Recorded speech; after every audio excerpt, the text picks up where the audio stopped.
mission trip was a great experience for me because I feel as if God really provided for me during this trip. To be honest, on the way to Mexico, I didn't feel like going there after hearing about the bucket showers and the porta camp, but I signed up for it, so I just went. When we arrived in Mexico, I realized it wasn't as bad as I thought it would be. The cabins looked like regular cabins, the shower room looked like an actual shower room, except the fact that you had to use a bucket and there was a real bathroom with toilets in the cafeteria. While others were worried about how they were going to communicate with the kids since they were fluent in Spanish, I was worried about how I was going to shower with just one bucket a day. Also, the night we arrived in Mexico, I had trouble sleeping. I only had around 2 to 3 hours of sleep, so I was worried I would only have like 2 to 3 hours of sleep for the rest of the week. But God provided me with a peaceful rest the next day. I was able to sleep well. God took care of my useless worries, and He helped me to focus on what was truly important, which was how I was going to glorify God. I never thought I was going to get to know some kids in Mexico. I thought it was going to be really hard to get to know them. I was wrong.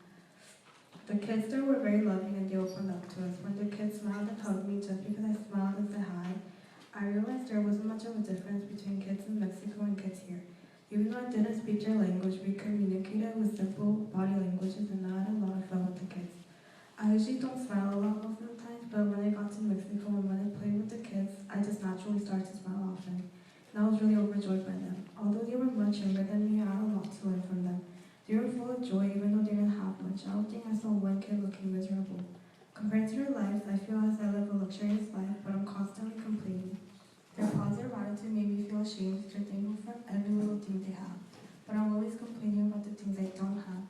Through the kids, I learned to be grateful and that brought me joy. I think the reason I wasn't feeling satisfied most of the times was because I was always thinking about the things I don't have. However, when I changed the way I thought, I started to be thankful for what I did have. It brought me happiness. There were many things I learned from throughout this trip, and there were many activities I found enjoyable, but to me, bonding with the kids was the greatest blessing.